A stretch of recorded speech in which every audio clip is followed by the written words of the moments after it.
오늘 말씀 이사야서 66장입니다. 이사야서 66장 1절로부터 24절. 이사야서 66장 1절로부터 24절입니다. 오늘 66장으로 다 보겠습니다. 우리 함께 하나님의 말씀을 받들어 읽겠습니다. 여호와께서 이와 같이 말씀하시되 하늘은 나의 보좌요 땅은 나의 발판이니 너희가 나를 위하여 무슨 집을 지으랴? 나가 안식할 처소가 어디랴? 내가 안식할 처소가 어디랴? 나 여호와가 말하노라. 내 손이 이 모든 것을 지었으므로 그들이 생겼느니라. 물은 마음이 가난하고 심령이 통회하며 내 말을 듣고 떠는 자 그 사람은 내가 돌보려니와. 소를 잡아 드리는 것은 살인함과 다름이 없이 하고 어린 양으로 제사 드리는 것은 개의 목을 꺾음과 다름이 없이 하며 드리는 이 예물은 돼지의 피와 다름이 없이 하고 분향하는 것은 우상을 찬송함과 다름이 없이 행하는 그들은 자기의 길을 택하며 그들의 마음은 가증한 것을 기뻐한즉 나 또한 유혹을 그들에게 택하여 주며 그들이 무서워하는 것을 그들에게 임하게 하리니 이는 내가 불러도 대답하는 자가 없으며 내가 말하여도 그들이 듣지 않고 오직 나의 목전에서 악을 행하며 내가 기뻐하지 아니하는 것을 택하였음이라 하시니라. 여호와의 말씀으로 말미암아 떠는 자들아 그의 말씀을 들을지어다. 이르시되 너의 형제가 너희를 미워하며 내 이름으로 말미암아 너희를 쫓아내며 이르기를 여호와께서는 영광을 나타내사 너희 기쁨을 우리에게 보이시기를 원하노라 하였으나 그들은 수치를 당하리라 하셨느니라. 떠드는 소리가 성읍에서부터 들려오며 원수가 성전에서부터 들리니 이는 여호와께서 그의 원수에게 보응하시는 목소리로다. 시온은 진통을 하기 전에 해산하며 고통을 당하기 전에 나말을 낳았으니 이러한 일을 들은 자가 누구이며 이러한 일을 본 자가 누구이냐? 나라가 어찌 하루에 생기겠으며 민족이 어찌 한순간에 태어나겠느냐? 그러나 시온은 진통하는 즉시 그 아들을 순산하였도다. 여호와께서 이르시되 내가 아이를 갖도록 하였은즉 해산하게 하지 아니하겠느냐? 내 하나님이 이르시되 나는 해산하게 하는 이인즉 어찌 태를 잡겠느냐 하시니라. 예루살렘을 사랑하는 자들이여 다 그 성읍과 함께 기뻐하라. 다 그 성읍과 함께 즐거워하라. 그 성을 위하여 슬퍼하는 자들이여 다 그 성의 기쁨으로 말미암아 그 성과 함께 기뻐하라. 너희가 젖을 빠는 것 같이 위로하는 품에서 만족하겠고 젖을 넉넉히 빤 것 같이 그 영광의 풍성함으로 말미암아 즐거워하리라.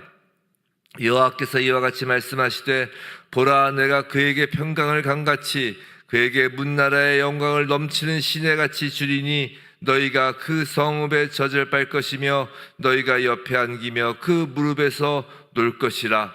어머니가 자식을 위로함같이 내가 너희를 위로할 것인즉 너희가 예루살렘에서 위로를 받으리니 너희가 이를 보고 마음이 기뻐서 너희 뼈가 연한 풀의 무성함 같으리라. 여호와의 손은 그의 종들에게 나타나겠고 그의 진노는 그의 원수에게 더하리라. 보라 여호와께서 불에 둘러싸여 강림하시리니 그의 수레들은 회오리 바람 같으리로다. 그가 혁혁한 위세로 노여움을 나타내시며 맹렬한 화염으로 책망하실 것이라. 여호와께서 불과 칼로 모든 혈육에게 심판을 베푸신즉 여호와께 죽임당할 자가 많으리니 스스로 거룩하게 구별하며 스스로 정결하게 하고 동산에 들어가서 그 가운데 있는 자를 따라 돼지고기와 가증한 물건과 쥐를 먹는 자가 다 함께 망하리라. 여호와의 말씀이니라. 내가 그들의 행위와 사상을 아노라. 때가 이르면 문나라와 언어가 다른 민족들을 모으리니 그들이 와서 나의 영광을 볼 것이며 내가 그들 가운데에서 징조를 세워서 그들 가운데에서 도피한 자를 여러 나라 곧 다시스와 뿔과 활을 당기는 록과 및 두발과 야완과 또 나의 명성을 듣지도 못하고 나의 영광을 보지도 못한 먼 섬들로 보내리니 그들이 나의 영광을 문나라에 전파하리라.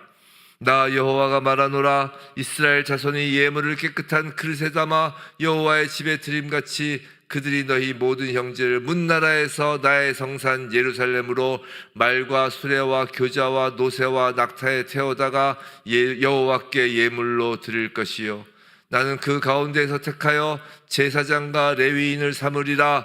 여호와의 말이니라.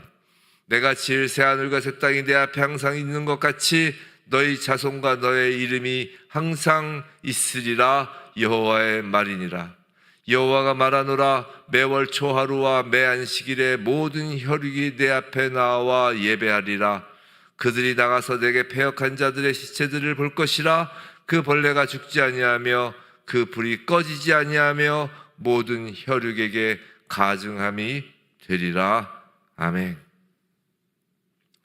오늘 이사야서 66장 진짜 예배자 진짜 예배라는 제목으로 이사야 66장 말씀을 받을 때 이사야에서 하나님께서 기록하신 이 모든 하나님의 역사하심과 일하심이 우리의 삶에서 그대로 이루어지길 주님의 이름으로 축원합니다.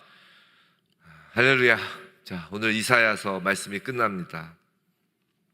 이사야서 말씀으로 아침 강단에서 선포를 시작한 날을 찾아보니까 2024년 작년 11월 5일 날 11월 달에 시작을 했더라고요. 거의 1년이 다 되어가는 기간 동안 하나님께서 이사야서 말씀으로 우리를 인도하셨습니다. 또 보호하셨습니다. 참으로 하나님께 감사 영광 드립니다. 진짜 너무 좋았죠? 이사야서 66장 처음 시작할 땐 야, 이거 언제 끝나나? 참 길다 이렇게 생각이 들었는데 또 막상 지나고 보니 이렇게 빨리 끝났나? 벌써 1년이 다 됐나? 그런 생각이 듭니다. 공교롭게도 이 주일 강단에서의 그 에베소서 말씀도 이번 주 주일에 끝났죠. 또 이번 주 지금 오늘 금요일 아침 강단에서 이사야서도 이렇게 끝납니다. 이 교회론의 백미라 할 수 있는 에베소서와 하나님의 구속사에 관한 대서사시인 이사야서가 진행되는 과정에 하나님께서 우리에게 새로운 교회 이름을 주셨고 또 새로운 예배 장소를 허락하셨습니다. 이제 이전 감사 예배를 마치고 히스웨이브 처치와 교회에 속한 모든 하나님의 자녀들을 통해 새로운 일을 행하시고 선하시고 놀라우신 하나님의 뜻을 펼치실 그 하나님의 그 일하심이 물이 바다를 덮음같이 온 세상에 넘쳐나길 주님의 이름으로 축원합니다.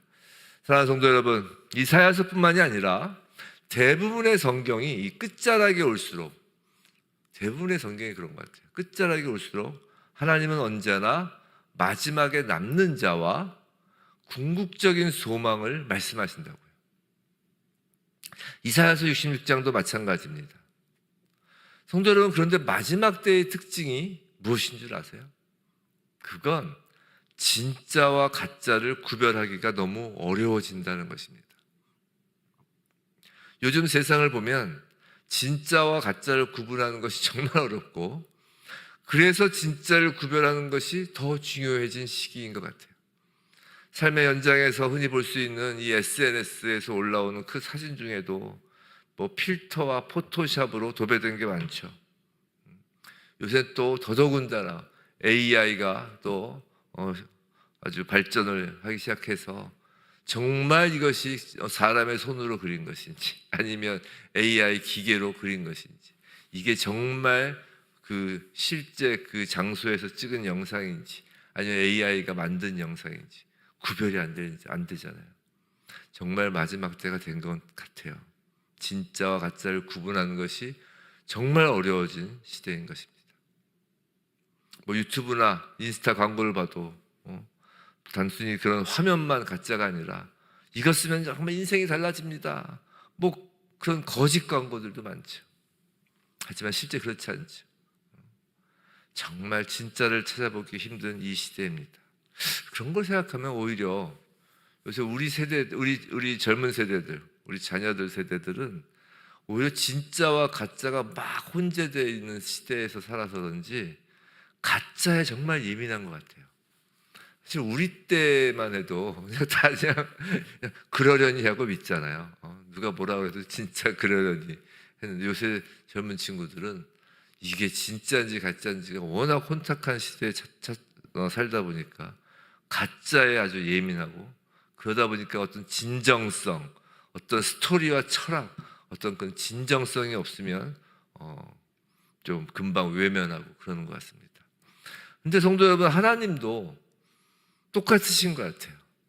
진정성이 없으면, 진짜가 아니면 외면하신다고요. 겉으로만 화려하고 속이 비어있는 신앙을 하나님은 절대 기뻐하지 않으십니다. 하나님은 진짜를 찾으시는 거예요. 오늘 본문에서 이사야서 66장 우리에게 이렇게 묻는 것이에요. 너희는 진짜 예배자냐? 너희는 진짜 예배를 드리고 있는 자냐? 아니면 껍데기만 남은 가짜 예배자냐? 너희가 드린 예배는 가짜다. 그걸 묻고 계시는 것 같아요. 이스라엘이 그 구약 성경의 문이 닫힌 때가 바로 이 이스라엘의 모든 예배와 모든 제사가 하나님이 지긋지긋하다 그럴 때이잖아요. 이 구약이 가르쳐주는 것은 지금 이 시대도 마찬가지라는 것입니다. 지긋지긋하다 이것들아, 니들의 예배가, 내 이름으로 하는 그 예배가 지긋지긋하다. 진짜 예배자가 어디 있느냐라고 말하는 때가 이제 신약의 문이 닫히고 새하늘과 새 땅이 이제 펼쳐지는 시대가 아닐까라는 생각이 듭니다. 자, 오늘 본문 1절 2절 보세요. 하나님은 큰 성전, 멋진 건물이 필요 없으시답니다. 큰 성전, 멋진 건물이 필요 없으시대요. 그래요. 하늘은 나의 보좌요, 땅은 나의 발판이 아니냐는 것이죠. 너희가 나를 위하여 무슨 집을 지으랴? 내가 안식할 처소가 어디랴? 하나님은 이미 온 우주가 하나님의 집이라고 말씀하십니다. 하나님이 찾으시는 건 하나님이 기뻐하시는 사람을 찾으시는 것이지 큰 건물, 멋진 성전이 아니라는 것이에요. 그 유럽에, 그 로마에 있는 그 놀라운 성전들, 사람들은 그것으로 하나님께 영광을 드러낸다고 하지만 하나님은 그런 거 필요 없다라고 하시는 거예요. 하나님이 찾으시는 건 사람이에요. 진짜 예배자. 그 사람이 누구냐? 2절이에요. 2절 보면 무릇 마음이 가난하고 심령이 통회하며 내 말을 듣고 떠는 자, 바로 그 자입니다. 마음이 낮아진 사람, 자기 죄를 진심으로 아파하는 사람, 말씀 앞에서 진지하게 반응하는 사람이 바로 하나님이 찾으시고 하나님이 기뻐하는 예배자라는 것입니다. 성도 여러분, 우리가 예배당에 앉아있는 것보다 더 중요한 건 내 마음이 하나님 앞에서 겸손해 있는가입니다. 겸손 없이는 하나님을 기쁘시게 할 수 없는 것이에요. 하나님은 진짜 예배자가 드리는 진짜 예배를 찾으시죠. 3절 말씀은 좀 충격적이에요. 뭐라고 돼 있어요? 3절 말씀. 소를 잡아 드리는 것은 살인함과 다름이 없이 하고, 어린 양으로 제사를 드리는 것은 개의 목을 꺾음과 다름이 없이 하고, 드리는 예물은 돼지의 피와 다름없이 하고, 그렇게 분향하는 것은 우상을 찬송함과 다름이 없이 행하는 그들의 마음은 가증한 것을 기뻐하는지, 가증하다는 것이, 그들은 가증한 것을 행하면서 기뻐한다는 것입니다. 겉으로는 예배를 드리는 것처럼 보이지만 마음이 하나님께 없으면 오히려 하나님을 모욕하는 거라는 거예요. 성도 여러분, 혹시 이런 경험 있지 않으세요? 주일 예배에 나오긴 했는데 찬양 시간에는 가사보다 휴대폰 생각이 더 많을 때가 있고, 말씀 들을 때 야, 이건 내 얘기다 라기보다는 야, 이건 저 사람 들으라고 하는 얘기네 라고 할 때, 바로 이런 것이 가짜 예배입니다. 하나님은 그런 예배를 받지 않으시겠다라고 하는 거예요. 그래서 하나님은 이런 자를 심판하시고 반대로 말씀 앞에 떨며 순종하는 자들을 붙드신다라고 말씀하시는 것입니다. 자, 7절부터는 이제 또 전혀 다른 장면이 펼쳐져요. 7절, 시온은 진통을 하기 전에 해산하며 고통을 당하기 전에 나말을 다하으니 라고 합니다. 즉 하나님의 구원이 기적처럼, 정말 간밤에 도적이 임하는 것처럼 그렇게 임한다는 것이죠. 마지막 때가 도적이 임하는 것처럼 임한다는 것은 반드시 그건 무슨 말이냐면 우리가 잠자고 있을 때, 즉 갑자기 임한다는 거예요. 아주 기적처럼 임한다는 것이죠. 그 8절 말씀에서 이런 말씀이 있죠. 나라가 어찌 하루에 생기겠으며 민족이 어찌 한순간에 태어나겠느냐. 그러나 시온은 진토하는 즉시 그 아들을 순산하였도다. 시온을 향한 하나님의 구원은 그렇게 고통을 당하기 전에 금방 나타난다. 끝나기도 전에 새로운 생명이 태어난다는 것이에요. 이 구절을 놓고 어떤 분은 그런 이야기를 하더라고요. 이스라엘 건국이 이렇게 하루아침에 이루어진 것이다. 우리가 이스라엘 건국을 두고 마지막 때의 어떤 징조라고 하는 이야기들이 이전부터 많이 돌았잖아요. 특히 8절을 가지고 나라가 어찌 하루에 생기겠으며 이것을 이제 이스라엘이 하루 만에 생긴 것이 징조다. 이런 말씀을 하시는 분도 계시는데 전 잘 모르겠어요. 그거는 여튼 그런 이야기도 있다라는 것입니다. 그만큼 마지막 때가 가까웠다라는 것을 경고하는 것이죠. 자, 그리고 계속해서 하나님께서는 예루살렘을 위로하시고 그의 백성에게 기쁨을 준다고 계속해서 말씀하십니다. 10절 말씀을 보세요. 예루살렘을 사랑하는 자여 다 그와 함께 기뻐하라 라고 합니다. 그리고 이하 11절에서 예루살렘을 엄마의 이미지로 묘사하면서 그의 백성을 품어 젖을 먹이고 위로하신다고 말씀하십니다. 하나님은 우리에게 위로와 회복의 하나님이십니다. 성도 여러분, 신약에서는 이 예루살렘의 이미지가 이제 교회로 이어지는 것이에요. 교회는 하나님의 백성을 품고 말씀과 성령의 젖을 먹이며 성도를 위로하고 성장시키는 공동체입니다. 이 예루살렘을 사랑하는 자들이 다 13절에 어머니가 자식을 위로함 같이 내가 너희를 위로할 것인즉 너희가 예루살렘에서 위로를 받으리니 라고 하잖아요. 바로 교회가 이 예루살렘이라는 것이에요. 교회 안에서 하나님의 그 무릎 위에 앉아서 하나님의 위로를 받고 하나님의 보살핌을 받고 성령의 젖을 먹고 말씀을 먹고 그렇게 우리가 교회 안에서 그러니까 예루살렘을 사랑하는 자들이 보호를 받게 되어 있는 것이에요. 교회를 사랑하는 자들이 하나님의 보호를 받게 되어 있는 것입니다. 특별히 마지막 때 교회로 피하는 정말 저와 여러분 되길 축원합니다. 주님의 이름으로. 자, 이제 또 마지막 부분. 이 마지막 부분은 심판과 영광이 교차하고 있어요. 자, 15절 보세요. 15절. 보라, 여호와께서 불에 둘러싸여 강림하시리니 그의 수레들은 회오리바람 같으리로다. 그가 혁혁한 위소로 노여움을 나타내시며 맹렬한 화염으로 책망하실 것이라. 하나님은 마지막 때에 불로 심판하실 것입니다. 거짓 예배자, 하나님을 대적하는 자는 그 불의 심판을 피할 수 없을 것입니다. 그러나 동시에 18절에서 23절에서 말씀하듯이 모든 민족이 여호와께 경배하러 모여듭니다. 특별히 22절 말씀은 이사야 전체의 결론과 같아요. 내가 지을 새 하늘과 새 땅이 내 앞에 항상 있는 것 같이 너희 자손과 너희 이름이 항상 있으리라. 여호와의 말이니라. 이 말씀에서 무엇이 연상되시나요? 이사야서는 시예요, 시. 이사야서의 문장 형태는 시입니다. 그 시, 즉 장면을 한번 그려보세요. 지금 하나님께서는 새하늘과 새 땅이 항상 하나님 앞에 있다고 하십니다. 지금 하나님의 시선으로 하나님이 바라보고 계신 걸 한번 바라보세요. 우리의 눈앞에 새하늘과 새 땅이 지금 펼쳐져 있는 것이에요. 지금 펼쳐져 있는 것이에요. 그리고 그것 같이 하나님의 눈앞에는 모든 하나님의 자손과 모든 하나님의 백성의 이름이 항상 적혀 있는 거예요. 그 새하늘과 새 땅에 그 생명책 위에 쫙 이름이 기록되어 있는 것입니다. 그것이 보이지 않으세요? 여호와의 말이니라. 뭐라고요? 하나님의 말씀이니라 라는 이것은 반드시 이루어지고 반드시 이루어지는 것이기 때문에 시간적인 개념의 의미가 없어요. 어제, 오늘, 내일 그런 시간적 개념이 없어요. 반드시 이루어질 일이기 때문에 그 미래의 일이 바로 지금의 일인 것이에요. 이것이 바로 우리의 소망입니다. 성도 여러분, 세상의 것은 다 변하고 사라지지만 하나님께서 약속하신 새하늘과 새 땅은 영원히 존재하는 것이, 그리고 그 속에서 하나님의 백성의 이름도 영원히 지워지지 않는 것입니다. 그 이름이 영원히 지워지지 않는 곳, 그것이 바로 생명책이잖아요.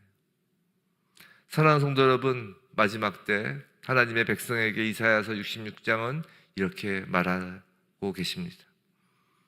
하나님은 진정한 예배자를 찾으십니다. 하나님은 하나님 앞에 겸손한 자를 기뻐하시는 거예요. 형식적 예배는 가증한 것입니다. 이 진정한 예배자가 드리는 그 진정한 예배가 살아있는 그 교회, 그것이 바로 하나님의 교회이고 하나님이 회복하시는 예루살렘이며 하나님의 위로와 하나님을 향한 기쁨이 넘치는 교회입니다.